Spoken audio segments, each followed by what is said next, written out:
The following is a presentation of the iRacing Esports Network.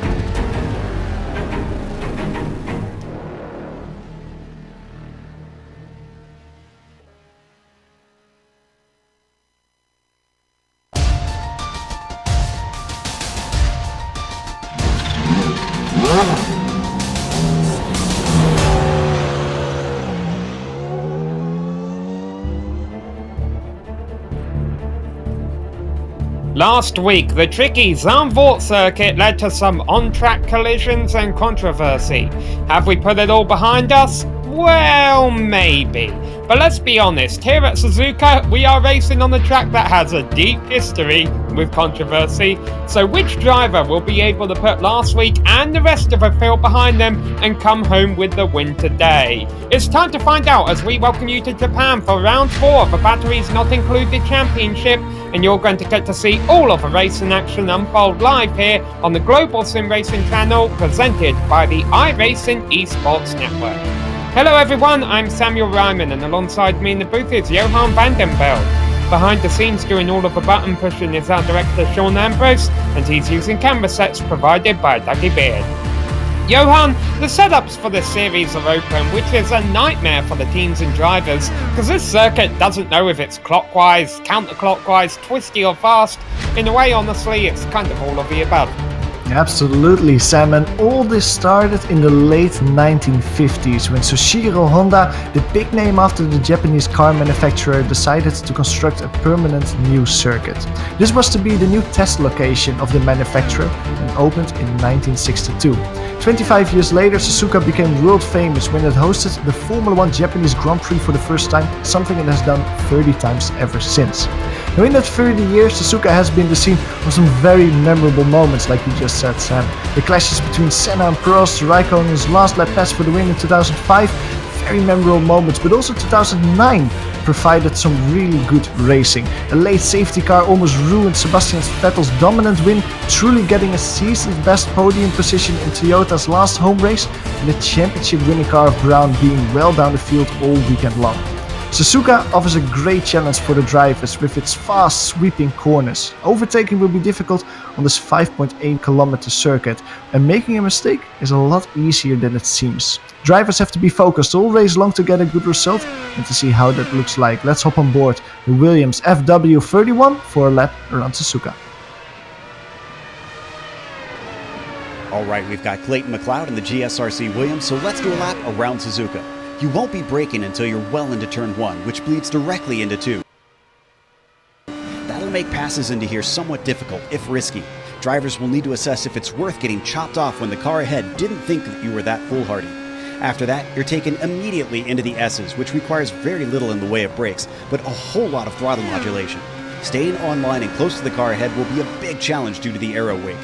Finally, once you come out of there into Dunlop, you'll drift the car across the track and steel yourself for Degner 1. It takes supreme commitment to take it in here as fast as you can, and before you know it, you're braking hard for Degner 2, so a planted car will be critical. After going under the bridge, you've got the hairpin, which is a good opportunity to overtake. Just be careful that your opponent doesn't surprise you with a very late defense, because you'll probably run into each other. Gently finding the power to prevent wheel spin, the car now flies along towards Spoon. Shortening the run around this long sweeping right-hander is more important than trying not to scrub off speed. Plus, it sets you up for the braking into Spoon itself. Passes here are possible, but very tough. Honestly, setting up the exit is probably the wiser choice, because using the draft and a good launch will make it easier to pass on the backstretch. Unfortunately, it may wind up placing you in a game of chicken into 130R. While it's easily flat out in the Williams, it's still kinda sketchy to go through here too wide.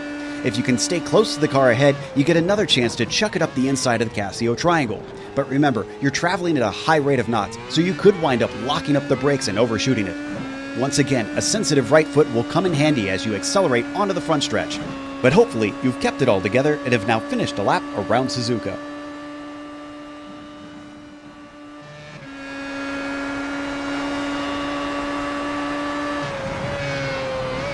So again, that was the GSRC car going around Suzuka, but it's not GSRC who's bringing this race to you live this Saturday morning. It's the iRacing Esports Network guys who have this stream being shown live on YouTube. So be sure to subscribe to those guys, the iRacing Esports Network, if you haven't already. They have plenty of other series racing all throughout the week on road courses, ovals, dirt as well.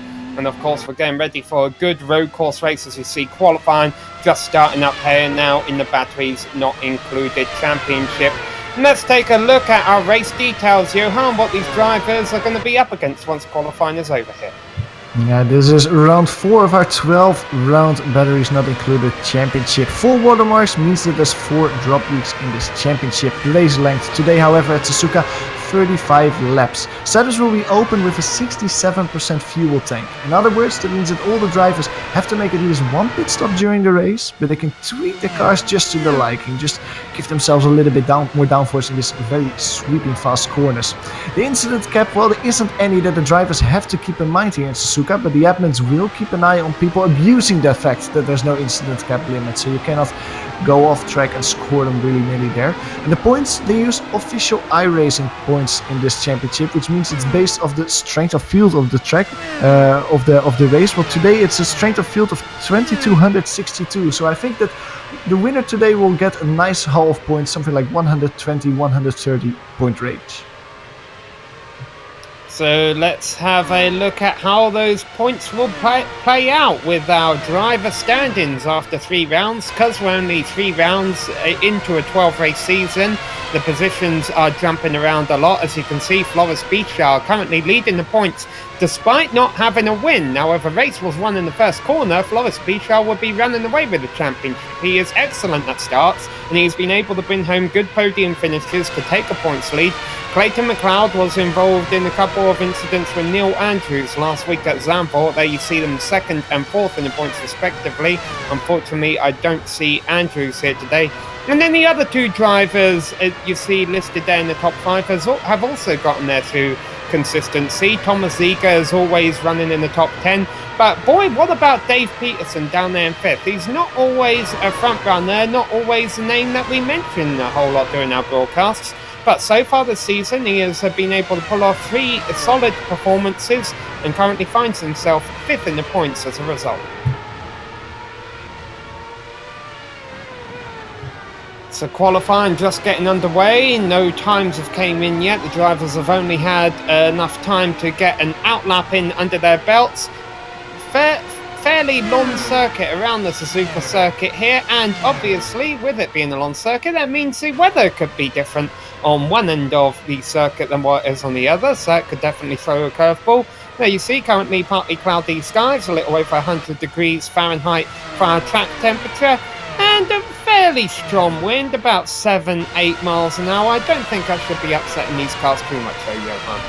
No, I don't think so either, but the partly cloudy effect that actually might throw in the factor. We heard it before, maybe some of the viewers have watched the Lotus 49 race that was on a little bit before the batteries not included race, where people were also racing here at Suzuka, and drivers were telling after the race that the fact that it was partly cloudy sometimes meant that one side of the track was completely sunny, warm track temperature, but the other half of the circuit was cloudy and very cold. And drivers really had to get used to that, because the setup worked on one side of the circuit, didn't work on the other side of the circuit. So the drivers will probably be keeping an eye on the track and hope that it stays a little bit consequent during the whole race and can just really scrape away that variable during the race today. Floris Bichard currently sitting as our provisional pole sitter. Daniel Benefield's first lap about a tenth shy of that. These drivers can turn as many laps as they can get in during this 10-minute time. Currently we're watching the league admin Clayton McLeod. We saw him sitting second in the points after the opening 3 rounds. He crosses the line and goes third fastest on the board right now, behind Bichard, behind Benefield, and Damon Martinez, a name I'm not too familiar with. He's currently sitting fourth. Scott Newton we currently see on screen. He is working on his first qualifying lap, we believe. He has been out of the pits already once. Yeah, this is his first timed lap. He'll be coming through the hairpin towards the spoon curve. Scott Newton, we're following him because he was the quickest car in practice. In practice he managed a 1:31.2. It was 3/10 quicker exactly than Floris Bichard. If he manages that one more time, he will grab provisional pole position. Coming out of spoon curve, now going towards the 130R. Very quick corner, a lot of downforce you have in this car. Probably one of the most fun corners to take as a driver. A hard braking point here to the Casio triangle.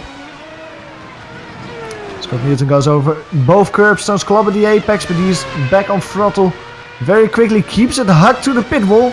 Comes across the start-finish line and he goes to pole position, a 1:31.1, 1.5 tenths quicker than he was in practice, and he's sitting now really high and dry above Floris Bichard in that pole position spot. Well, Bichard's going to try and stop that because he just came across the line right now. It looks like he's starting a hot lap right here, so let's see how he does. And actually, Clayton McLeod just jumped the second fastest, so demotes Bichard to the second row. You also may have seen briefly that Victor Prieto was able to put in the third fastest qualifying time. However, he has since fallen all the way back to fifth. So currently it's Newton, McLeod, Bichard, Benefield, Prieto, your top 5. And yeah, you mentioned that, Johan, the drivers really hugging the wall if they're planning on finishing up a hot lap and not necessarily going for another one. Otherwise, they kind of seem to run it out wide a little bit more and take the racing line.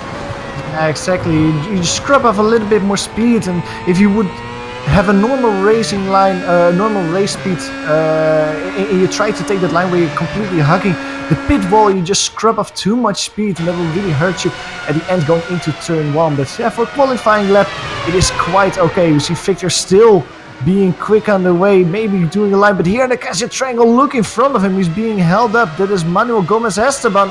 It's completely ruining Victor's quali lap there.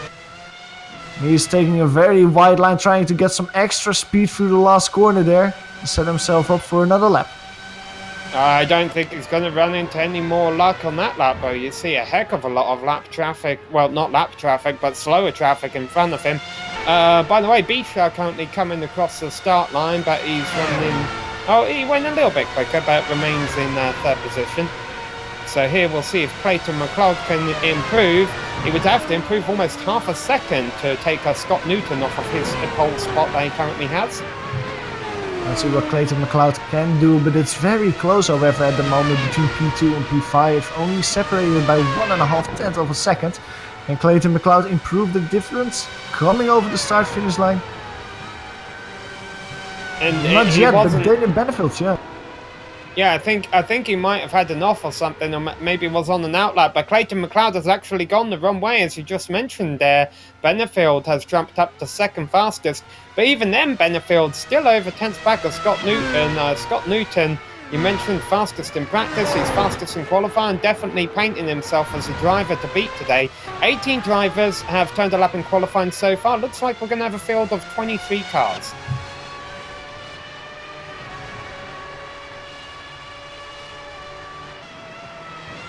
Scott Newton not giving up yet.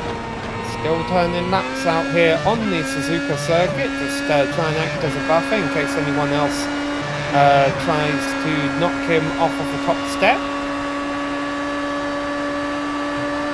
Benefield and McLeod are still out there on track, as is Bichar. And Prieto is not, so top 4 are out there. Flores Bichar getting P2 there. Only 2 tenths behind Scott Newton.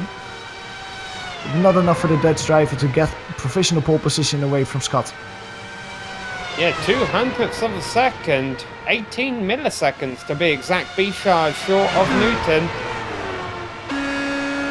Here's Marcus Gresdell, he's sitting down there in H right now behind Thomas Ziga and Damon Martinez. Running out of time to try and improve their spots. They will get a bit of added time when the clock hits 0, so they'll have enough time to finish up any hot laps that they may be on. And Gresdell hugging the walls, that's an indication he thinks he's on the quick one, and he was indeed. He improves his time but remains 8th.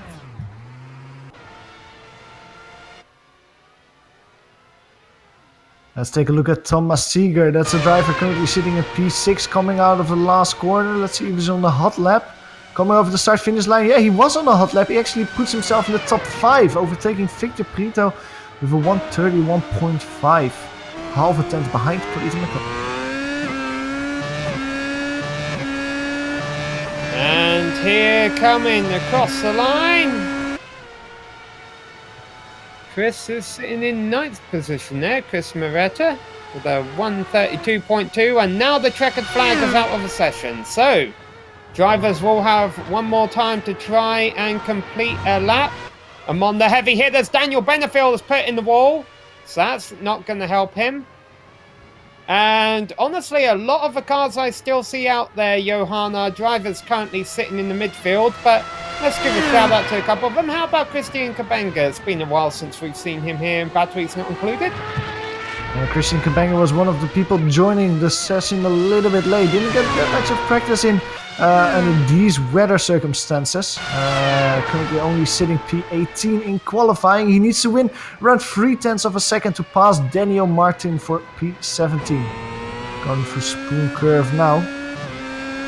Let's see, he is on a quick lap at the moment.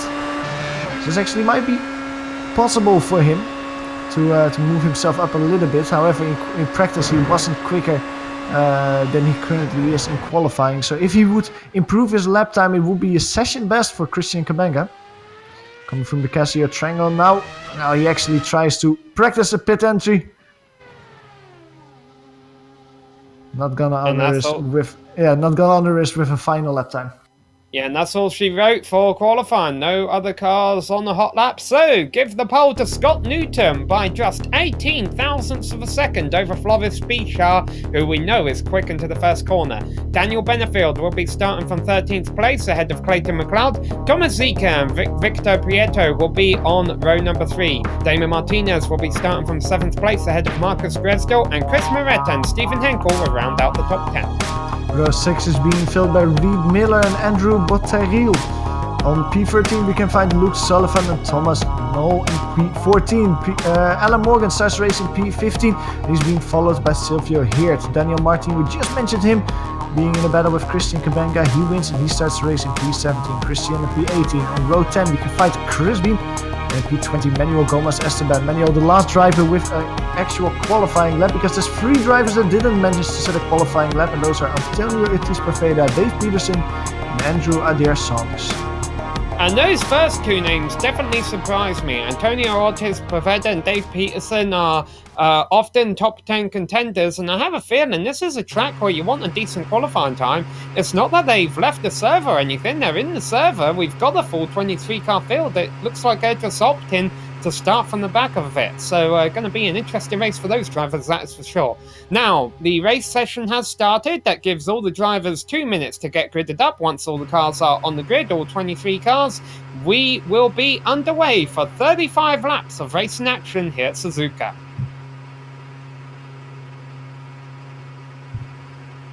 Of course, a run into the first turn is ever critical here at the Suzuka circuit. If Prost and Senna's historic moment here wasn't a good indication of that for you, it's going to be Scott Newton sitting on the outside, where Senna would have liked to have been all the way back those years ago, and Floris Bichard starting on the inside. But Bichard is exceptional at starts. On the other hand, Scott Newton normally isn't. He's normally a driver who fuels his car up a bit heavy, takes it easy during the first half of a race, and then strikes towards the end. So don't be surprised if Bichard leads into the first corner, and don't be disheartened if you're a Newton fan if he does drop back to second or third at the start. However, I kind of taken the drama out of this a little bit, taking it as it is. The fact of the matter is, Newton still will want to try and have a lead into that first corner, because after turn one, you're going to go into those S's, and you definitely want all of that clean, undisturbed air holding your front wing down onto the track.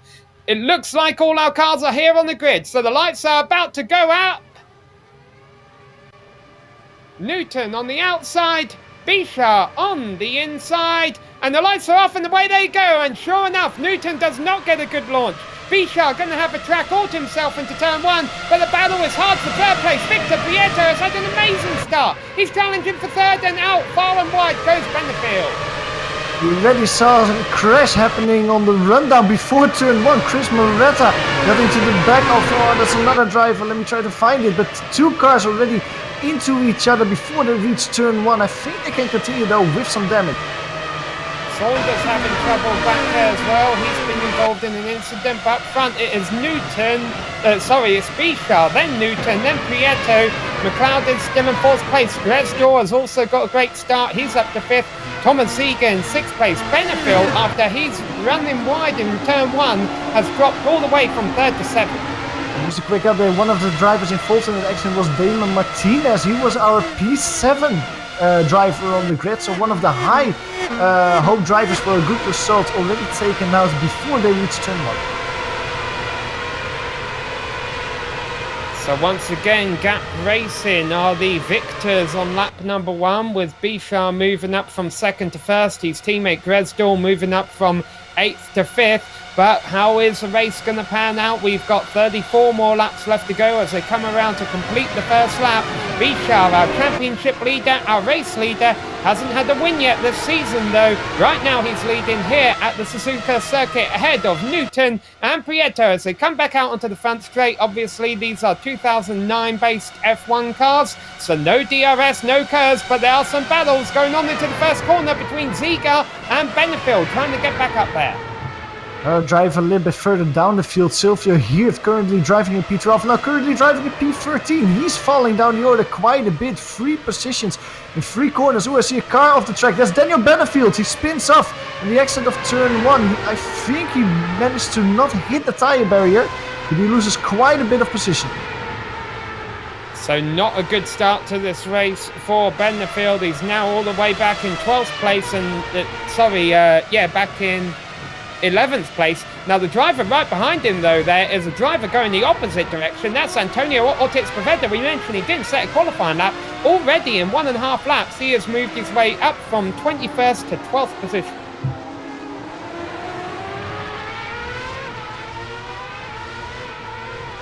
Other big name who didn't set a qualifying time I wanted to keep an eye on was Dave Peterson, sitting 5th in the standings. He's gained a few spots, not as much as Poveda has. Yeah, you see currently sitting 18th place in the number 49 machine. Things getting close up front. Scott Newton, we mentioned, don't be surprised, don't be disheartened if he gets a bad start. He'll come back, and he has definitely reeled Floris Bichard back in for the race lead. Just a few tenths between them now, but I think that Scott Newton is a little bit too far to try and move here.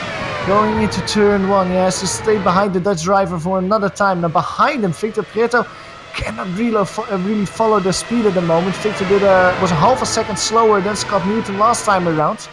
Scott Newton seems to be the quickest of all the podium drivers at the moment, and he will be trying to get away past the Dutch driver as soon as possible. Otherwise, he has to worry about Victor behind him soon as well. The top 6 though are still within sighting range of another. Bichard, Newton, Prieto, McLeod, Gresdal and Ziga. After Ziga, you have to drop back several seconds before you get the driver in 7th place, Stephen Henkel. So he stops top 6, really proving to be the class of the field today.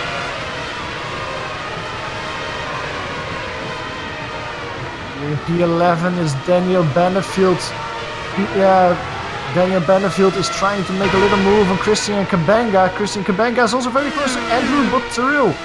3 drivers who are very close together. Daniel, of course, probably the quickest of them all after that little spin. He tries to move on the inside of Spooko. We saw that a few months ago in Formula 1 between Sebastian Vettel and Max Verstappen go very wrong. But this time it goes very right for Daniel Benefield. He gets by, and Christian Kabenga, he had to go off track to make sure that both drivers didn't hit each other. So as the field is coming around here to complete lap 3, down the inside the Casio. That's a nice passing move right there.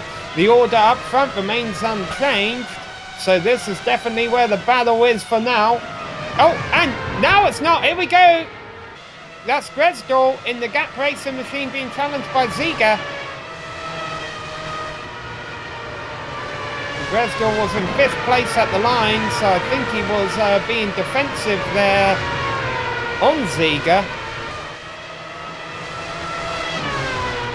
Oh, Ziga is off, he takes a little bit too much. In the Dunlop curve, he went a little bit too wide. Hits the grass and just cannot avoid his car spinning. Luckily for him, he doesn't hit the wall, but look at all those cars getting by. He has to slot in behind Antonio Ortiz Perfetto, who also goes off. Yeah, we'll watch this all on replay, but you watch, as you mentioned, that as Ziga came back out on track, he comes back out on the circuit right behind Poveda, but then got the position back because Poveda went off at the Degner curves, and that's cost Poveda position to Christian Kabenga. A whole collection of mistakes being made in the midfield, but no mistakes being made at top of the field. The Floris Bichard and Scott Newton still nose to tail as they go through 130R. This is one of the best overtaking opportunities that you have on this track going into the Casio Triangle. Scott Newton almost losing his car there. Hitting the curb stone a little bit too hard. You can see all the distance. He immediately loses to Floris Bichard. He has to spend another lap trying to recover from that and just find his way to the gearbox of the Dutch driver in front of him. Yeah, I think he had definitely gone into attack mode. He was trying to get a good run out of Casio to try and make the pass for the lead down the front straight. Obviously, though, got on the gas a little bit too early. And more issues for Ziga, and this doesn't look as nice. He's able to turn it back around and continue. Very scary accident for Thomas Ziga there. He just got a little bit loose in the last corner, tried to save it, and he got clubbed by Christian Kabenga.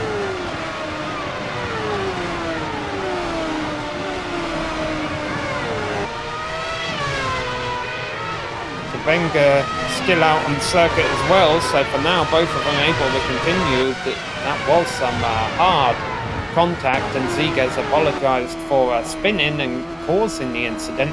However, only 3 drivers, as we get an idea of what it was like from Kabenga's on board there. Only 3 drivers currently out of a race, to my understanding. We got Manuel Gomez Esteban, Damon Martinez, and Chris Moreda not on track. Still have 20 drivers out there racing here at Suzuka. If we make a comparison with last season, when we also drove at Suzuka, in the end we had a retirement percentage of 50%. As I see Daniel Bielefield almost taking out Thomas Knoll on the rundown towards 130 yards. Thomas Knoll closed the gap that Daniel Bielefield didn't imagine being closed. Both cars can continue, but Daniel might have a little bit of front wing damage. But like I was mentioning, last time we had a 50% retirement at the end of the race here at Suzuka. So I wouldn't be surprised if a few more drivers will finish the race before they see the checkered flag. Yeah, we're watching a good battle for 10th place here between Kabenga and Poveda. Poveda on the racing line, Kabenga going defensive. Both of these drivers have had exciting races so far. Poveda back up into the top 10. Actually, it might be the first time he's broke into the top 10 today. But yeah, you mentioned Thomas Knoll. Boy, he's really flown under the radar here in the first half of this race. He started 14th, he's up to 7th. I don't know how long he's going to be able to hold on to that though, because Benefield is getting super aggressive as they closed into the Degner curves. But that's not exactly a good passing opportunity, and the Benefield thought better of it. These two themselves not too far back of Stephen Henkel in 6th place. And we should give you an update. Thomas Ziegler did take a tow to the pits, so unfortunately his race might be done as well. Boy, this is getting close! They hit each other once again. Literally the same thing has happened on the run out to 130 yards. This is really naughty defensive, but also really opportunistic overtaking by Daniel. You can just see them stretch out, but this is like an elastic. They get stretched out now, but I wouldn't be surprised if within one lap they will just fly together again. Because Daniel looks a little bit quicker, but he just cannot find a way past Thomas Knoll for now. He took a look down the inside of Casio, but was way too far back. He'll try and get a good run on the exit here, maybe make something. Oh, and that's going to help him. Thomas Knoll, the rear end, stepped out as he got on the loud pedal, and that is going to allow Benefield to get the run around the outside. Now Knoll might try and counter-attack into the first corner, and Benefield trying to cover off the inside to make sure that doesn't happen. Now Benefield's two enemies are Stephen Henkel in front of him in 6th, but also himself. The reason Benefield is back here in the first place, of course, has made a couple of early mistakes. Hopefully he can get control of his car and work his way back up towards the top 5.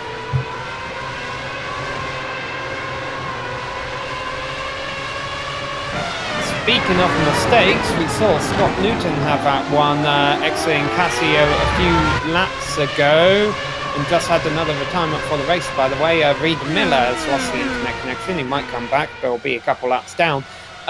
So Bichard still leading as a result of Newton's mistake, and Newton actually has to worry about the cars behind him. Prieto and McLeod not too far behind. Top 4 cars covered within 2 seconds. They have been able to break away from Marcus Gress still behind them. Yeah, Clayton McLeod and Floris Bichard just probably very happy with that. Oh, as we see Scott Newton getting very close on the exit of 130. He cannot try to make a move there. Floris Bichard going a little bit defensive. Like I wanted to say, Floris and Clayton probably very happy with the retirement of Thomas Ziegler, at least the problems of him. He was P3 in the championship. Let's stay on this though, because there's Scott Newton trying a move on Floris Bichard. Takes a look around the inside and he gets by him. That's P1 for Scott Newton. We were waiting for it, and finally the Australian gets the job done. Victor Pritter cannot profit from that. Yeah, we'll get a replay of this. Just a nice run out of a final turn for Scott Newton. You could see it coming, and he was able to take a lead from Bichard. So now Prieto will have to try and find a way by Bichard as well, because Prieto has definitely proven to have a faster car here today. And there you see the replay of the pass. We were also keeping half an eye on the battle for 8th place. Profeta was able to get by Thomas Knoll there. Meanwhile, going back to the incident we saw several laps ago, which also involves Christian Kabenga. He is now retired from the race, so unfortunately that attrition you talked about we saw here last season, Johan, starting to come back again. And Victor Prieto is getting very close to Floris Bichard for 2nd place right now. Let's see if he tries and makes a move out the spoon and on down to 130R. Yeah, you almost would think that the cork is from the bottom now for Scott Newton, because he seems to pull away from Floris Bichard. And Victor Prieto also looks very, very feisty on the run out towards 130R. You cannot make a move there, and he stays right in his gearbox up towards the Casio Triangle. Floris Bichard cannot defend. Victor puts it on the inside, side by side for the Casio Triangle. Now Floris has the inside, but the wider line gives you more momentum, and that's all that Victor needs to get a P2 position. Clayton McLeod behind him might be an opportunity for him as well, because he had a normal run through that corner. All the cars swerving around the start-finish straight, trying to get as much draft as possible. Floris tries around the outside of turn 1, but he cannot make it stick, and they stay single file through turn 2, with Floris Bichard now relegated to P3 and Victor back to P2. Bichard trying to defend these positions. However, all of this battling is allowing Scott Newton to build up a good cushion in front of him up front. He's opened up a gap of over 1 second to Victor Prieto now. So now it's really going to come down to the drive of a number 151 car to see if he can run Newton down for that lead or not. So Bichard's in third, McLeod is in fourth. A lot of other battles going on as well here for P11 as Daniel Martin, he's being challenged by Luke Sullivan behind him. Alan Morgan behind him as well. You can see that car just on the edge of the screen. He's not that far away either. Dave Peterson is following Alan Morgan. So basically it's a 4-car battle for P11 just outside of the top 10. Very close between these few drivers. It seems that from those 4 it is Alan Morgan who's currently driving a P13 who's slightly quicker. But there isn't that much difference between these drivers. Ooh, there, through the hairpin, Luke Sullivan has a really good exit and we can put it side by side. Daniel Martin has the shorter line though, but he has the outside. Now, if Luke Sullivan can keep it there, no, he cannot keep it side by side through Spoon Curve. Just enough for Daniel Martin there to stay in front. Yeah, and a lot of these drivers have been big movers today because of the attrition that we have been mentioning. We haven't been able to call all of them. Even Stephen Henkel and Chris Bean, also in the pits now, must have had incidents at some points. And that's allowing these drivers who started in midfield to flirt with the top 10 now before we're even at the halfway point of the race. This is Martin, Sullivan, Morgan and Peterson. And out goes Martin, a big slide there in pit entry. But I think it's too early for his scheduled stop, so he'll try and get back out on the racetrack. A little pirouette for the fans there, but that will hurt his tires and also the time that he had. He gets overtaken by several drivers. Luckily for Daniel Martin, the next driver behind him is Andrew Adair Sanders, and he's coming through Spoon Curve now. It seems to be safe for now. So these guys have broken up a little bit, as has the battle for the lead. Those top 4 are finally beginning to put some distance between themselves, and we're not far away from that pit window opening. However, normally the drivers try and take it a bit deeper into the run, so I wouldn't be surprised if most of our stops come around lap 20 or so.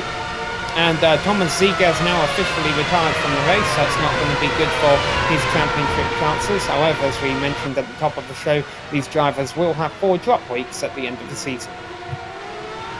Last time around, Marcus Gestel in P5 was winning a little bit of time back to Clayton McLeod. Not a lot, but it was half a second. So let's see if the Scandinavian can keep up that speed and find his way towards the rear of the Canadian car. Clayton McLeod comes across the line with a 133.4. Let's see, Marcus Gestel now 134.1. So it seemed to be a one-off there, with Clayton McLeod just getting the pace back again and looking forward to the rear of Floris Bizarre. The big difference, I would say, between those two is that Clayton McLeod has been running in the dirty air of a pack of cars in front of him throughout most of the race. And even though he's done a good job of keeping up with it, that's not going to be as kind to his front tyres, not having that extra weight holding his front wing down. Maybe his tyres will wear a bit more than Marcus Dresdel in the long run, and it isn't unusual, such as the power of these Williams Toyotas, it isn't unusual for us to see in the long run some drivers succumb to the tyre wear and spin off as we get closer to the pit window. Sorry, we just had a really weird accident. I think we have to go around 1 minute back between Thomas Knoll and Dave Peterson. It was on the exit of Spoon Curve. Thomas Knoll had a spin in Spoon Curve, looped his car around, and while he tried to get back to the racing line, his dirty tires didn't get enough grip, and he spun right in front of, you can see the aftermatch here, he spun right in front of Dave Peterson. And it seems like Dave Peterson has to go to the pits to get some repairs. Yeah, so here we.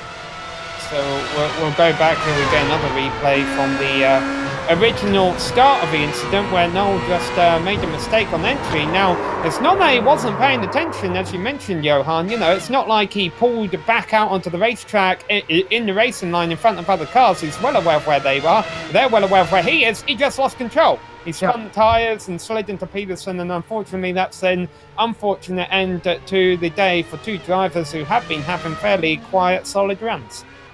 And this is good news for Andrew Botterill, who's driving around in P8, because he was being put under pressure by Thomas Knoll. but with that mistake, with that car going away, it seems like Andrew Botterill is just driving a little bit in no man's land at the moment.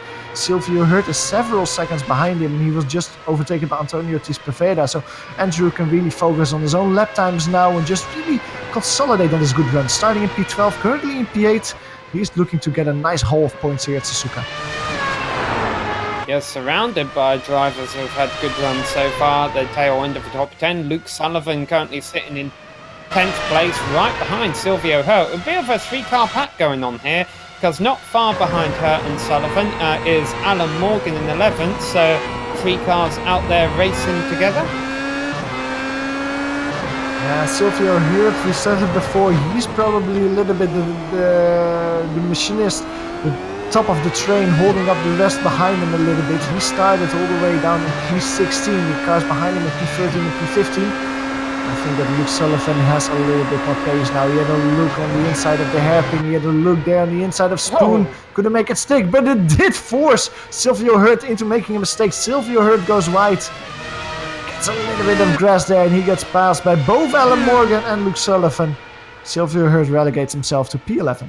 Alright, now let's go back about 30 seconds on the replay here, because Thomas Knoll just had a bit of a scary pit exit. Remember, he was involved in an incident recently, so his car isn't up to par.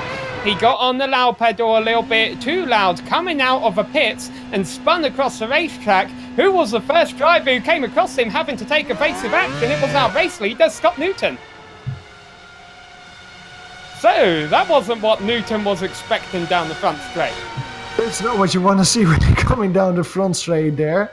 Great stuff from Thomas Knoll to at least keep his car stationary there, staying on the brakes and just flip it around once again where everyone gets past.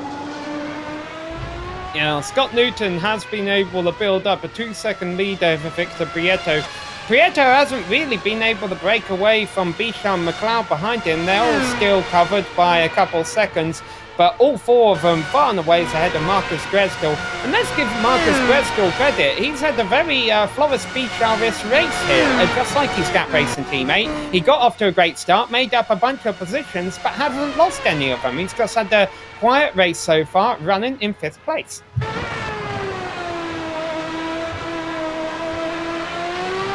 Now, it remains to be seen if the Gap Racing teammates come into the pits a bit earlier. Maybe, again, it's light fuel load helping them with their starts, but in the past, that hasn't always been the case. Sometimes they've pitted later than the rest of them, or, you know, at the same time as their competitors. I am curious to see if Thomas Knoll, I know he was in the pits because of that damage, if he can make it all the way to the end without making another stop from here. Yeah, we'll see about that, but just looking at the lap times, I think Marcus Gresdal has to look a little bit behind him though. It is 7 seconds to get between him and Daniel Benefield. Daniel is quick. I would say the average is around half a second per lap. So if Daniel can keep up the pace, and if Marcus keeps up this pace, I think that Daniel will run him down before the race is over. And we won't find out about Thomas Knoll because unfortunately he is now also retired from the race.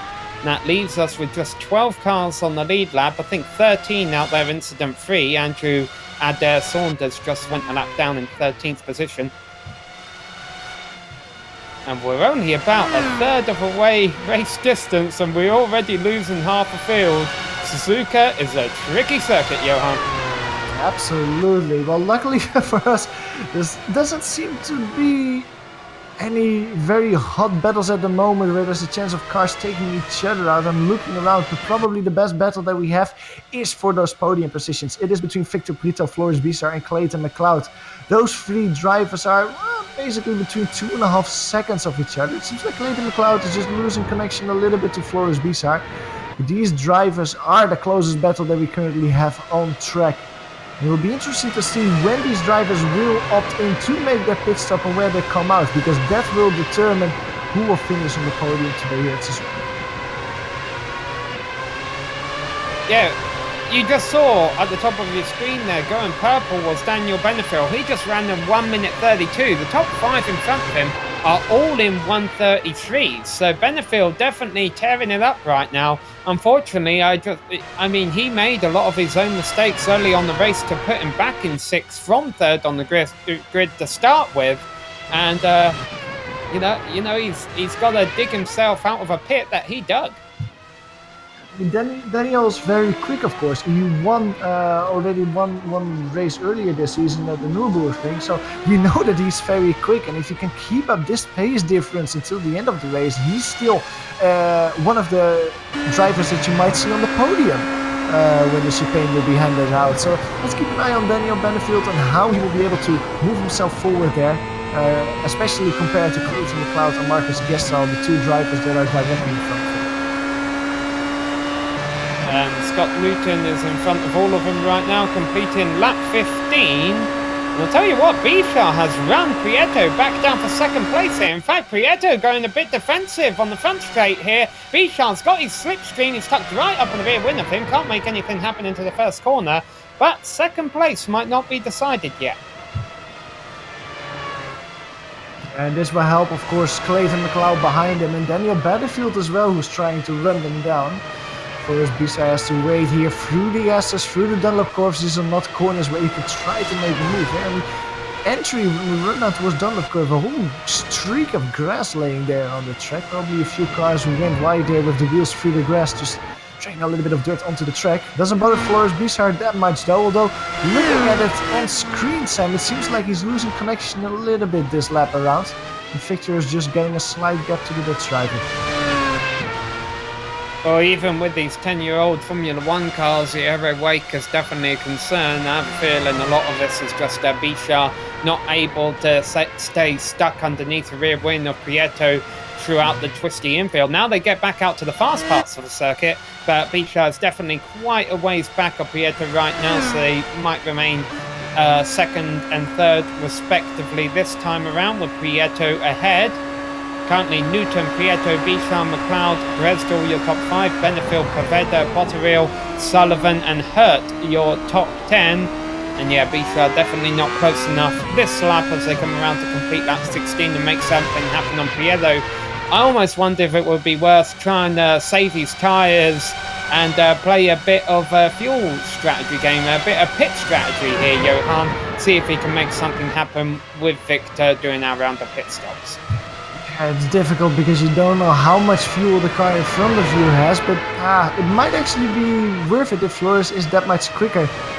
Maybe try an undercut. That driver isn't doing that so far though. You almost would argue, with seeing how difficult it is to actually make an overtaking maneuver stick, that you have to try something strategy-wise to really find a way past your opponents. As the sun is getting out, it's getting a lot darker a lot lighter on track. Which could make even more of a difference. These cars are obviously, the handling is changing lap after lap as the fuel burns off, the tyres get more worn, the track changes temperature, marbles build up. All of this is happening in the iRacing world just like it does the real world, and unfortunately it has snake bit a lot of drivers today. All of these drivers are out of the race. Thomas Knoll, Dave Peterson, Stephen Henkel, Christian Kapenka, Reed Miller, Chris Bean, Thomas Ziga, Chris Moretta, Damon Martinez and Manuel Gomez Esteban.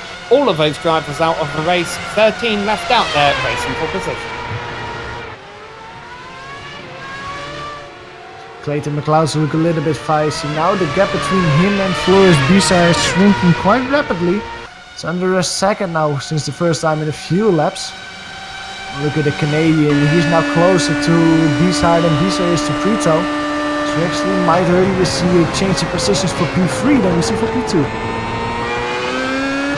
Yeah, Clayton, I don't want to say Clayton McLeod is doing well yet, because every time I say that it seems to fall away from him, but as of lap 18, things are going okay for him. He's tucked up right behind second and third place. These drivers all less than 5 seconds back of our race leader, and they're all 10 seconds ahead of Marcus Bresdal. There's no reason that Newton, Prieto, Bichard or McLeod should finish any worse than fourth today, as much as all of them would love a victory or finish on the podium. However, batteries not included has definitely thrown some curveballs at us in the past, with drivers making unforced errors during the second half of the race.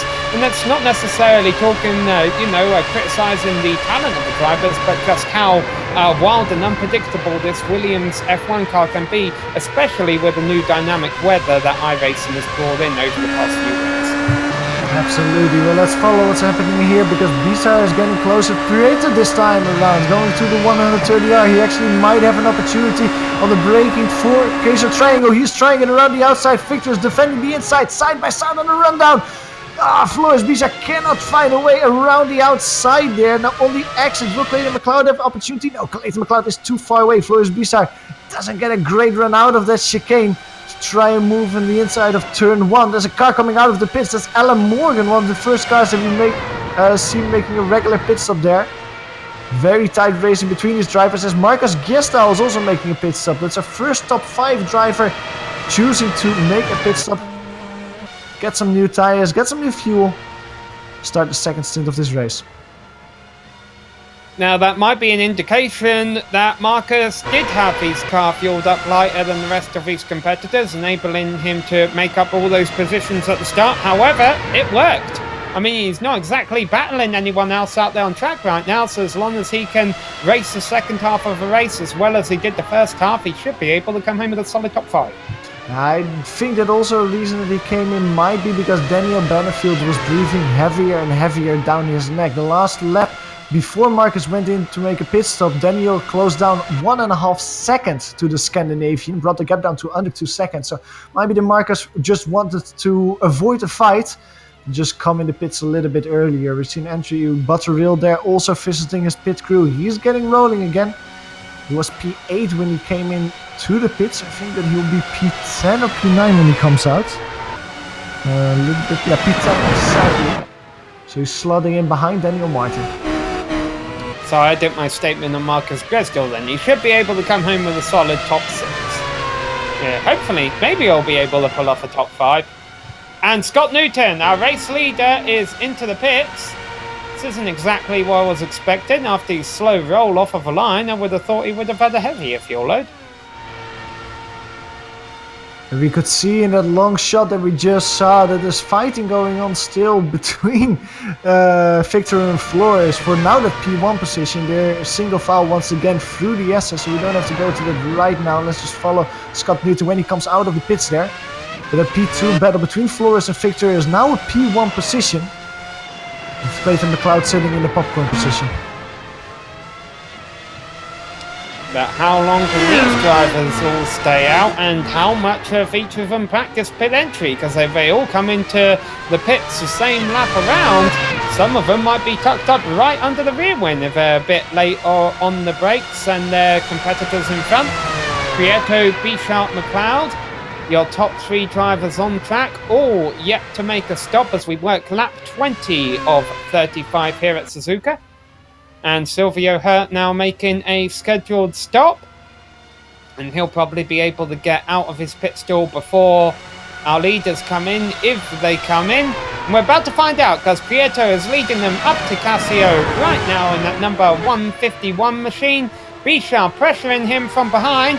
Or if they don't come in, we might end up with a scrap on down the front straight. And sure enough, they're all staying out. Well, into the pits at the back, I believe McLeod came in. B-side just a bit too far back. He's going to stay there in second for now. Yeah, absolutely right. Clayton McLeod indeed went to the pitch. You can see the Canadian here rolling down towards his pit crew. And when he comes out, I think that he'll be something like 5 seconds behind Scott Newton. There's not a lot of extra speed that Clayton McLeod could have had. We see on top of the screen Daniel Benefield again with the quickest lap time. He is really trying to fight his way towards Clayton McLeod. Scott Newton is coming over the start-finish line now as Clayton McLeod get rolling once again. He is now going past the pylons, trying to get full speed again. He's quite a bit behind Scott Newton. Pretty much right where we expected, I would say, like about 5 seconds behind. But you pointed out that Benefield just set the fastest lap of the race. Well, that's going to get very interesting when he comes out of a pits to see if he is battling Gresdal for position. Absolutely. Well, I would almost guess that Daniel Benefield has increased so much his lap times that he will be very clear of Marcus Gestal when he comes in for his pit stop. Also, when is Daniel gonna make his pit stop? Because he has been stringing together very quick lap times for a while now. Low 32s for the last 4 laps in a row. Only 32, 1, 2 or zeros. He's really putting down the hammer now. Prieto comes in, Bichard stays out. So these two drivers on different strategies. And now the pressure is really going to be on Bichard to try and set a quick lap time and jump Prieto with the overcut in the pits. The problem is Bichard's about to run into some lap traffic in the likes of Luke Sullivan. Actually, that's probably all lap traffic he'll have to deal with. So we'll see how quickly he gets by him. Let's follow through to Prieto, who's currently standing still on the pits. He gets rolling now again.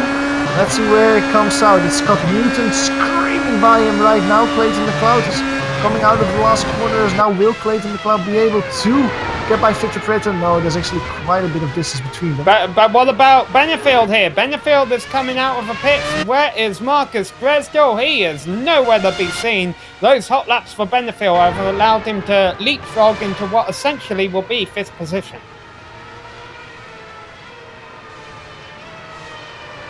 So he's been able to pull out quite significantly over Marcus Dresdel. There's about 7 seconds ahead of him.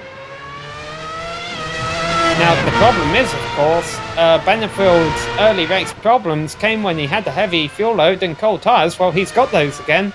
Daniel Martin currently coming in for his scheduled stop. We're still waiting for Floris Bichard to come in.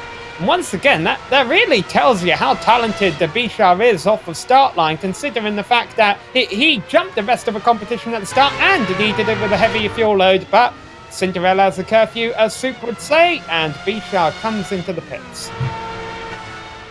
Yeah, he comes in, and Scott Newton at the same time was very quick as well. The last few laps, Scott Newton was around 1-2 seconds quicker than Floris Bichard, so I think that Floris has to slot in behind Scott Newton. Will he be able to leapfrog Victor Prieto once he gets by him?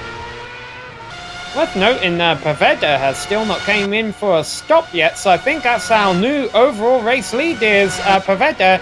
Here comes Bichard out of the pits. Newton's gone by, Prieto has gone by. He should rejoin in front of Clayton McLeod though. So, our race lead is Pavetta, but behind that are the drivers who have pit, and they are in the same order as when they came in. Newton, Prieto, Bichard, McLeod, and then the first change for position is Benefield ahead of Dresdel. So that begs the question, where is Pavetta going to come out when he finally comes in? He had been running in 7th, but it looks like Marcus Dresdel had a very slow stop, so I almost wonder if Pavetta will be battling Dresdel for position. It is a very good question, but looking at the amount of time that you spent going down the pit lane, I would say that Antonio just lacks a little bit of time to come out in front of Marcus Dresdel. I think he'll be behind the Scandinavian a little bit. But it also depends how long can Pavetta go on with his stint. If he can maybe string together a few more laps, he might be able to win just what he needs to come out in front of Marcus.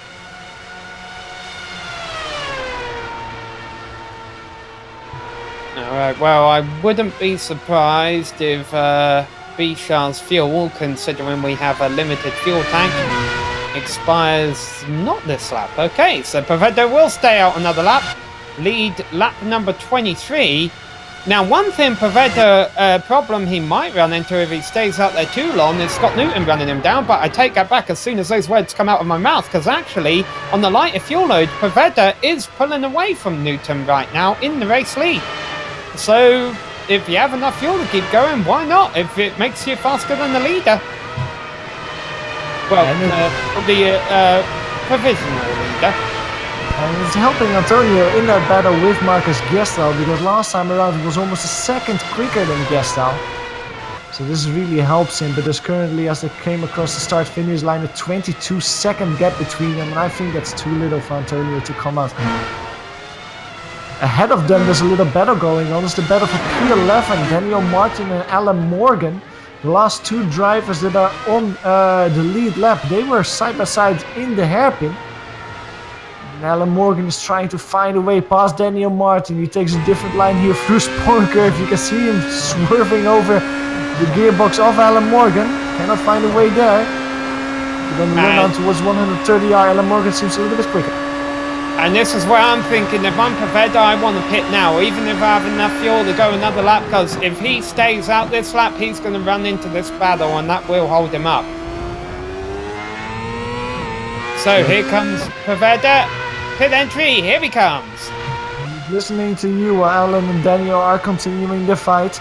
Antonio is coming into the pit lane, and let's see where Marcus is. Marcus now through the 130R. Now, because he started the race with so much fuel, Pavetta's probably not going to have a long stop here. It's going to be 4 tyres on and off, and when he hits the ground, they should have finished the fuel. And sure enough, Pavetta already rolling, but Gretzdahl is going to go by. Just a little bit too little, but the good thing for him though is there's 11 laps to go, and I think that maybe in those 11 laps, if Antonio can keep up the pace, he can maybe try to run down Marcus Gestal, put some pressure on the Scandinavian for P6. Barring any drama, it looks Drama it is for Daniel Martin, who gets a little spin on the exit of the hairpin. A lot of the leaders getting by him. It takes quite a while for Daniel Martin before he can get going again. Now, did he get a little tap there? I did get a little tap by Alan Morgan, but that was not what spun him around. It was going on the throttle that spun Daniel around. He just couldn't control it. You can see it here in the replay. Just touches the wall slightly. That will damage him a little bit. Luckily for him, he doesn't have to take a tow. But he loses that position to Alan Morgan. Alright, let's try this again. Barring any drama, Scott Newton is looking in good shape to take this victory ahead of Prieto. Where it's really going to get interesting, I think, is third place. Floris Bichard is not far ahead of Clayton McLeod, and behind them both, Daniel Benefield is running them both down at almost a second a lap. Yeah, I completely agree, and I think that Daniel Benefield is really the one to look out for, because with the speed difference that he currently has probably enough speed difference to make an overtake quite okay here at Suzuka. I don't think they have that much trouble getting around Clayton McLeod and Floris Bichard with the speed that he's currently showing. Victor Prieto losing some time behind the lap car of Alan Morgan. And yeah, they had a bit of a heavy moment going under the bridge out of Degner 2, but no thrills or spills. So, Alan Morgan comes and hits Clayton McLeod.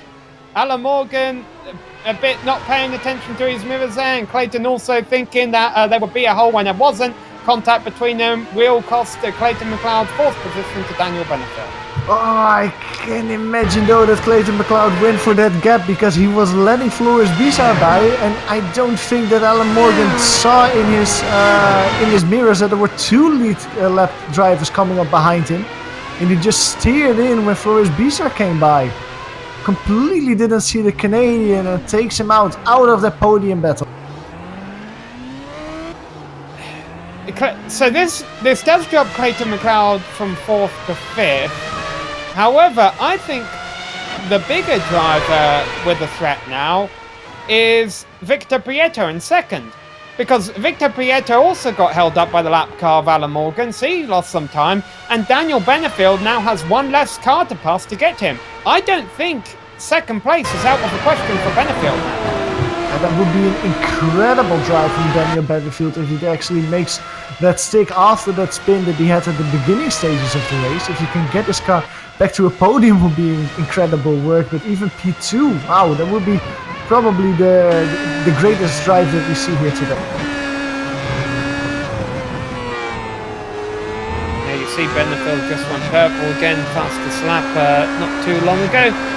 Alright, so let's give you a full run down the field. We've got less than 10 laps to go in this race and only 13 cars, so might as well run them all down. Scott Newton has a handy lead, about 2.5 seconds over our 2nd place driver Victor Prieto. Then things get a little bit more dicey. Floris Bichard is currently running in 3rd, but not too far behind him is a hard charge in Daniel Benefield in that number 16 car, with unquestionably the fastest car on the track. Clayton McLeod dropped to 5th due to an unfortunate incident with a back marker. Fortunately, it doesn't look like his car's too badly damaged, and he has about 10 seconds still over Marcus Gretzdahl, who's all the way back in 6th place. Gretzdahl also sitting quite comfortably over Antonio Ortiz Poveda in 7th position, And then, boy, there is a massive jump back from Pavetta in 7th back to the second half of the field, Johan. Yeah, and the second half of the field is being led by Andrew Botterill. He's currently driving in P8, more than a minute behind Scott Newton. Luke Sullivan is slotting in behind him. Luke Sullivan drives around in P9 and he is just in front of Silvio Hurt. Silvio is the last lead lap driver that we have here, rounding out the top 10. And there's a few more drivers out there that are not on the lead lap, starting with Alan Morgan, who's currently driving around in P11.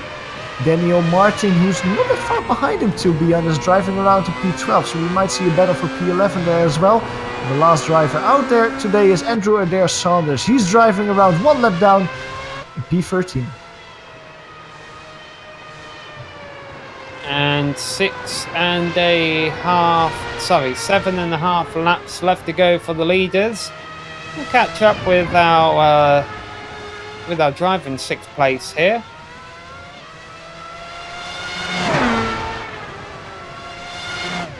And Antonio's being shown in 6th right now. Something has happened to Marcus Gresdal. Gresdal has lost a position to Pavetta. He's had an off somewhere this lap.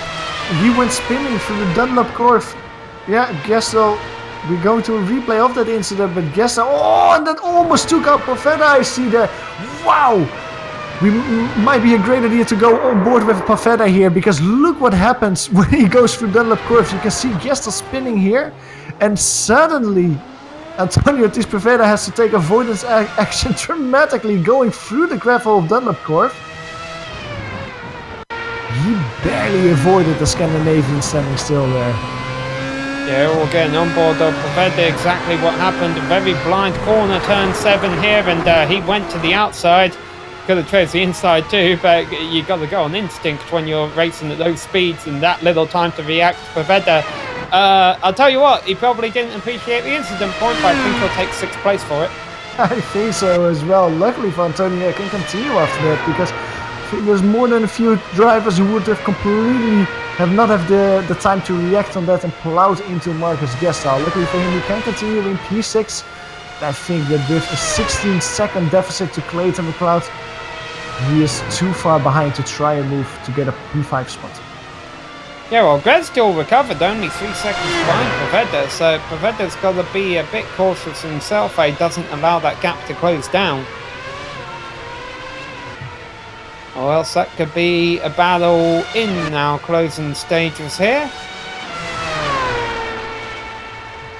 Speaking of a battle, this is one we've seen a few times before today, the battle for 2nd. Looks like Bichard is reeling in. Prieto, he just took another 0.2 of a second out of him that lap. Behind them, Benderfield took another 0.5 second out of them both. So earlier, I said Prieto looked safe and comfortable in 2nd, and as the laps are starting to wind down, I am more and more regretting that statement.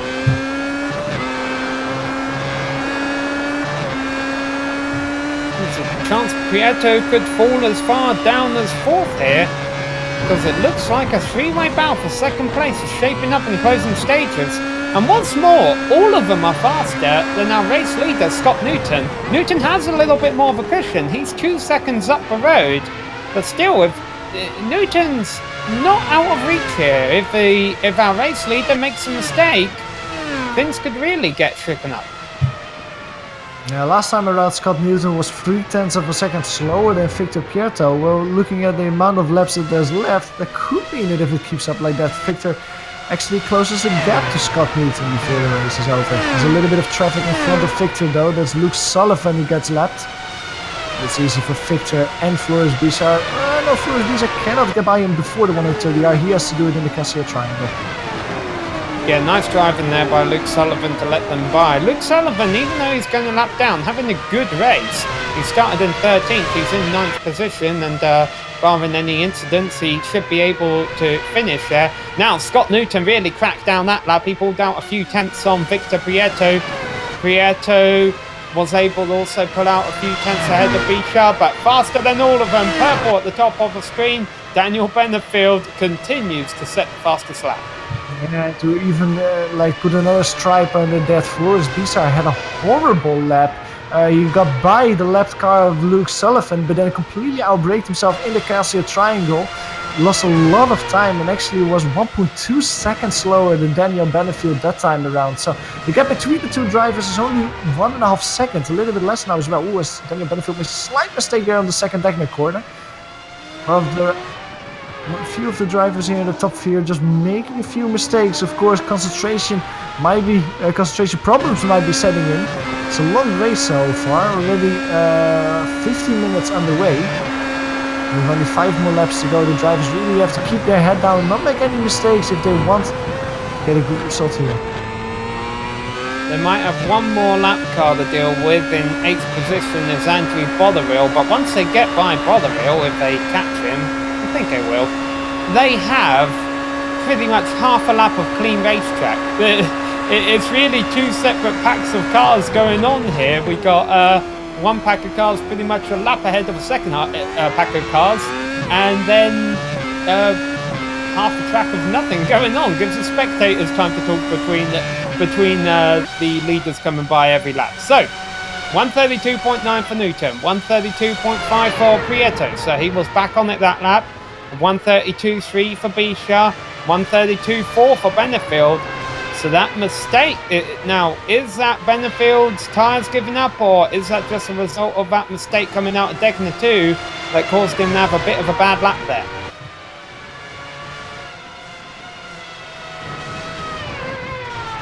Find out in a not too distant future. This is definitely, I'd say, the best battle shaping up on the track in the closing 3.5 laps of this Grand Prix.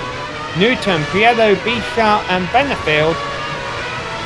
Earlier, almost completely discounted Benefield. Said, yeah, he'll get 5th or 4th or something, but he's out of a shot for the win or a podium. Well, he's definitely proving me wrong, because I don't think Bichard or Prieto are out of reach at this stage. If Newton makes a mistake, you could almost say his lead could be at risk, but so far I haven't seen a whole lot of mistakes out of Newton today.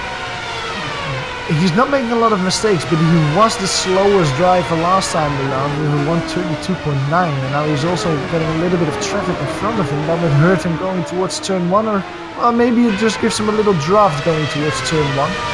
Let's see if Scott Newton can recover a little bit. At 132.9 now gets a 132.2, so he's finding the pace once again. But look at Daniel Benefield. He comes across the line with a 131.388. That is the fastest lap of the race, as you can see on top of the screen.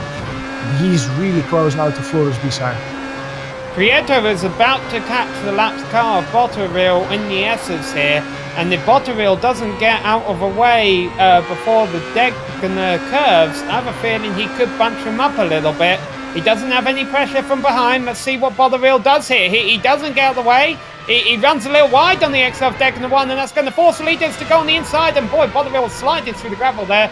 Should have just yielded on the straight. However, looks like no harm, no foul. He'll rejoin in 8th place. But it has bunched P2, P3 and P4 right up together. It actually might hurt Andrew a little bit more, because it allowed Luke Sullivan behind him to close up quite a bit. Let's see if that's a battle that you can keep an eye on before the end of the race. But this podium battle, like you say, Sam, is really heating up at the moment. Floris Bizarre is close enough out of Spoon Curve here to maybe try and move into 130R, the Casio Triangle. He's 100% in the draft now. He gets closer and closer to Victor. He doesn't take a look on the inside through the 130R, but he's close enough. Victor's defending the inside of the Casio Triangle. Floris tries around the outside, but he cannot brake late enough to try and put his car on the outside. Look at Daniel there trying a different line. He always can put his nose in there. Cannot make it stick on the exit, and it's Victor immediately hugging to the inside, not trying to give Floris any chance to put it on the inside of turn 1. He gets back to the racing line, but Floris profits from that. Now he can take the inside. He gets side by side there. Floris Bizarre gets back to P2. Daniel Benefield cannot profit from that, but he likes the battling going on in front of him, because this will give him an opportunity to put his car side by side with Victor. That was excellent piece of driving from Floris Bizarre there. He realised that 130R was out of the question. Also, Casio was a bit out of the question. He was rolling his foot out of the throttle, just trying to set him up for the pass on the front straight. He got a great run out of Casio, got the slipstream, got the position, is now running second place of Prieto. Now, because of the lap traffic, has allowed Newton to run away from them a little bit, so maybe Newton, with just 1.5 laps left to go, is sitting a bit more comfortable in the race lead. Bichard in second. Now, even though he's not far ahead of Prieto, I think Prieto's got to be a bit more concerned with the hard-charging Benefield behind him in fourth place. However, as I say that, they go through Spoon. Prieto got through there, and that's the moment. Was that a mistake from Benefield? Incredible mistake there. Also, incredible save from Benefield. He almost lost it. He almost spun there for Spoon curve. But look at the amount of time that he lost. I think that's Daniel Benefield out for a podium position because he lost quite a bit of time. Oh, Victor Prieto almost rear ends Floris Bichard in the Casio triangle. You could see the smoke coming away from under the tires. He loses a lot of track position out to the Dutch driver in front of him. So this will maybe give Daniel Benefield another chance to give Victor a run for his money and try to get a P3 position away from him. Well, it's the final lap of a race, and Newton leading by 2 seconds over all this going on. Prieto realised, I think, after Benefield's mistake, he didn't have to worry about losing third place anymore. He could just go all out for second. Unfortunately, Bichard, we saw playing it very smartly 2 laps ago. He took it easy into Casio. He knew his goal was to get a good exit coming out of Casio and get a good run down the front straight, try and make a pass stick there, and it worked. Prieto took the complete opposite philosophy. He went all out into Casio, trying to get right up on Bichard's rear wing. It didn't work for him. He made a mistake, and now he might lose third as a result for it, because Benefield is all over the back of him as they come out of a hairpin. These drivers only a couple of seconds down the road from our race leader Newton, so we'll be able to follow them all the way up into the entry of Casio and then call Newton ahead for the race victory, which it looks like he should get, and deservedly so. But as they come out of Spoon here, Prieto was a little wide on exit, and Benefield is going to smell blood as they go down into 130R even. Benefield going to try and get a podium. Down the inside here is going to be all the gloves coming off into Casio. Prieto might look down the inside. He's going to look around the outside. Nothing happening. Scott Newton is going to take a victory here today at Suzuka. Second place is going to go to Bichard, about big incident. Oh, behind him, sorry, Scott Newton wins the race, but Victor Prieto smelled blood because Daniel Benefield had a horrible exit out of the Casio triangle. Daniel Benefield tried to defend that, but got a little tap from Victor Prieto, and Victor flips himself in the last corner. That's Clayton McLeod who will be able to get that final P4 position, and Victor Prieto lands on his roll bar. He cannot finish the race. And that's Antonio Patrice Poveda going to P5. The Newton winning is 4 different winners in 4 different races. We'll get a replay here of how that all unfolded. We caught the end of it at the tail end of a broadcast, and a very unfortunate end to the race there for Victor Prieto. And as you mentioned, Johan, it wasn't entirely his fault. I mean, it was a mistake from Benefield in front of him, and he's not going to get out of a loud pedal. He's got a finish line. The checkered flag's waving right in front of him. It's really difficult because you would almost say that Daniel Benefield maybe didn't get completely on the apex of his racing line, and Victor kind of anticipated there and just steered in a little bit too early, clipped his rear wheel. I don't know, but in the end it's Victor flipping around. It's very difficult to say whose fault it was, but my heartbreak for Victor because he was on the podium position all race long, and in the end he comes home with I think P7. Yeah, just 6 cars crossing the finish line on the lead lap. So Prieto just demoted to 7th place, but definitely not the 4th or the 3rd that he might deserve. Well, we're going to take a quick break here on GSRC and the iRacing Esports Network. We will be back for full race rundown as well as post-race interviews to go on.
Hello and welcome back to Suzuka, where we just witnessed one of the best races of the season, I would say, in the Batteries Not Included Championship, with the top 3 finishers being covered by 5 seconds. Almost the top 4 finishers. Unfortunately, it wasn't the beat for Victor Prieto all the way down there in 7th. There you see our podium finishers there. Scott Newton, Floris Bichard and Daniel Benefield was able to rally back from a poor start to finish in 3rd place. Clayton McLeod finished where he started in 4th place after a bit of drama there with the lap car earlier on. Antonio Poveda came all the way from 21st to 5th. Marcus Gresdal will bring it home in 6th position after a nice start at the start of a race, and then everyone else was a lap down or more. Victor Prieto wasn't really a lap down, he was a corner down, but not crossing the finish line means he finishes in 7th. Andrew Botterill is in 8th position ahead of Luke Sullivan and Silvio Head. And there's 3 more drivers finishing the race, starting with Daniel Martin coming home in P11. P12 goes to Alan Morgan. And the last driver finishing this race is Andrew Adair Saunders. And then there's a few drivers that haven't finished here today, starting with Thomas May classified in P14. Dave Peterson behind him. Stefan Henkel was very promising in practice.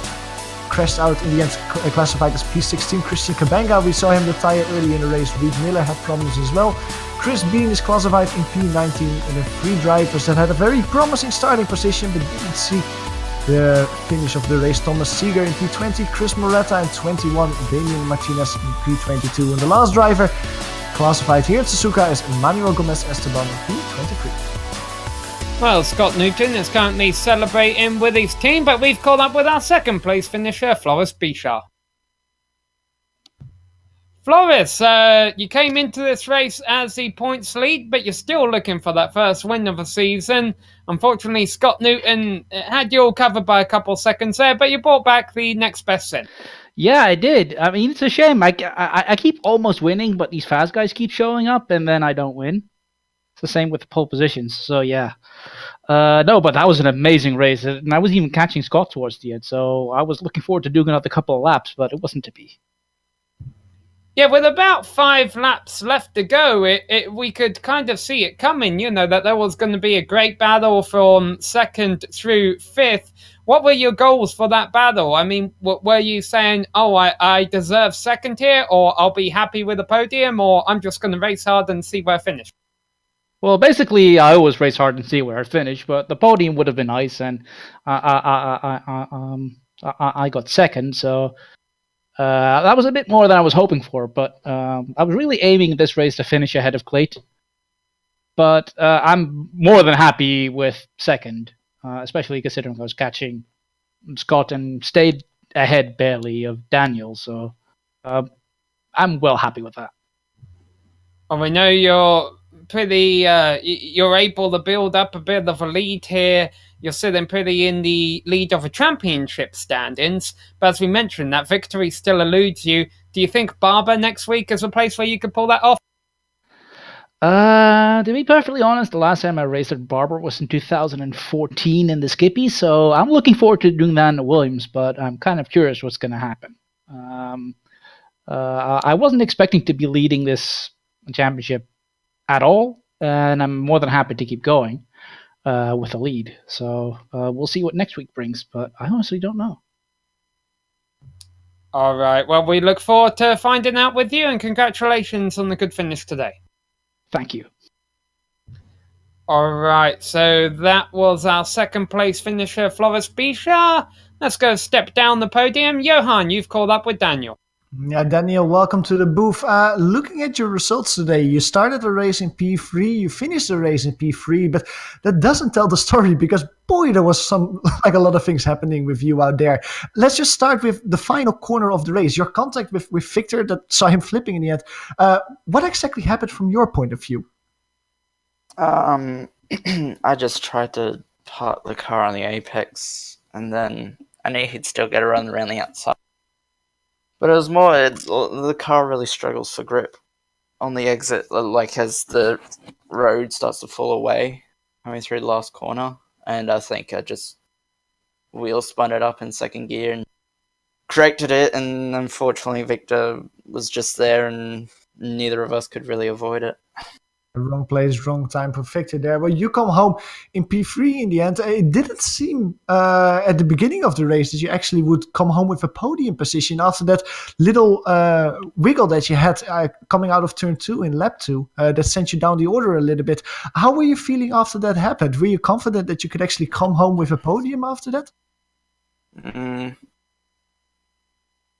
Yeah, no, like, I think what hurt me more was this being coming through Dunlop curve later on when I was on my own.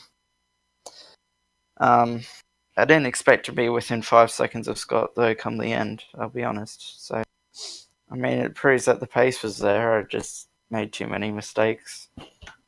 Absolutely shows that the pace was there. Well, 4 races in the books. You've got a P1 result and a P3 result. So that's a very good point scored so far this season.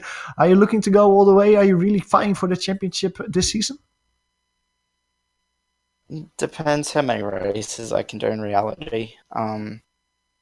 There's just things that may come up that may prevent me racing. It just depends on what happens, really. Very good. Well, you come out here with a podium position. Congratulations with that, Daniel. We hope to see you again very soon. Thanks, guys. There's Daniel Bedingfield's coming home in P3. Now, in the meantime, you have caught up with Scott Newton, Sam. Yeah, here we get to top step of a podium. The one driver this race who really had a quiet race, honestly. Scott, congrats on your victory today. Hey, Sam. To be honest, it wasn't quiet, to be fair, given the first 8 laps. Sitting in P2 behind Flores, but thankfully I was able to jump past him and thankfully hold on, as the gap didn't really increase that much throughout the course of the race, unlike last time we were here in the previous season. Yeah, I definitely understand that you had pressure from behind you throughout the second half of the race. You mentioned there were, someone was sitting a couple of seconds behind you pretty much throughout the entire race.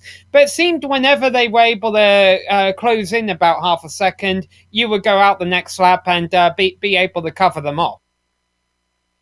Yeah, that's right. I'm not exactly sure what was up with that, because some laps I would find the landmine at turn 1, and that would cause me to lose at least 2 tenths in that corner alone, and then over the course of the lap I'd probably lose probably another 3 or 4, just finding the confidence again, just to make the car stick. But then when I didn't hit the landmine, I'd be able to go at least close to my personal best. Sadly, I didn't get the fastest lap today, but within about half a tenth, I can't be too displeased about that. Well, so some laps you found the landmine in turn 1, but then there was one lap you found a lapped car who had spun his wheels on pit exit entering turn 1. How heavy was that? Yeah, to be honest, with all of the hits, with the car bouncing at the Casio triangle, luckily I lost enough time to be able to spot the car that was coming across the pit lane. Otherwise, if I had have got the Casio triangle right pretty much every time, it might have been a very much a different story tonight, where I could have been in barriers with him, and either Preto or Flores taking the win. But luckily I was able to spot the spinning car and avoid him. So, yeah. All right, well, we'll see you next week at Barber. Ooh, Barber. Depending on how the Daytona 24 falls, we'll see, because I don't exactly know when the 24 is. But also with Barber being not one of the best tracks for me, that might be the final drop week for me, and that it'll be a hard charge towards the end for the championship. So, with playing Inspector Gadget at round 1, finding the landmines at Moss Corner, thankfully I was able to at least stay out of the wall this time and take the win. So, yeah, hopefully, if I'm not here next week, I definitely aim to be here for round 6. All right, if I remember that, I'll try and give you the nickname of the Inspector Gadget. Well, congrats on the win, Scott. Look forward to seeing you back. Yeah, no worries. Cheers, Sam. All right, so that was our race winner, Scott Newton. We have the Camel GT Championship coming out quite quickly, but we have enough time for one more quick interview. Johan, you've called up with Marcus. Hey Marcus, welcome to the booth. Just quickly, how was it out there? You gained 2 positions since you started. You had some nice battles out there. Good result? Good evening, good evening. Yeah, no, it was a fun race. It was didn't have to manage it so much, and it was quite enjoyable to just kind of sit there and cruise a little bit. I had a fantastic fight with Thomas there. I think it was on lap 4 or something, and went super defensive and covered up my inside line and covered up his line and just got the position. Very happy with my driving today, actually. Very good. Well, you got a great result with P6 in the end. Next week we go to Barber. Are you confident that you can replicate that result there as well? It's one of my favorite tracks, but it's one of my favorite tracks in a GT car, so I don't know how well I'm going to do it in a Formula 1 car, but we'll see. It's an enjoyable track, so. Very good. Well, we'll see if your skills can be replicated in this open wheel car as well. Congratulations with your P6 result, and we'll hope to see you next week. Thank you very much, Johan. All right, well, thanks for all of our top finishers for coming to talk to us this evening, and, this morning, rather. We got more races coming up on GSRC and the iRacing Esports Networks. That's why we've got to wrap this up now. We would like to thank all of the people and companies that helped put this on, though. Clayton McLeod, who is the league organizer for this series. Also, of course, the iRacing Esports Network, who helped us, who helped get the stream to you over on YouTube and our other social media outlets, and of course also the organisers and the competitors of the Batteries Not Included Championship. They all came out today and put on a great show. Also thanks to the companies that provide the software and the hardware for our broadcasts, and there you can see them listed on your screen. Additional thanks goes out to Eric Heckholm and June Lalonde, who provide us with our music. See the screen for how to get a hold of more of their great work. Thanks to the team today, Sean, Johan and Dougie. If you'd like to find out more about GSRC, you can visit us at globalsimracingchannel.com. We're also on Twitter at GSR Channel, and be sure to give us a like on Facebook and check us out on Instagram at GSRC_gram. All of the upcoming races for our other series are listed on your screen, so be sure to check those out, mark them down on your calendar, and don't miss another second of exciting racing action. But until next time, race clean, race hard, and we'll see you on the track.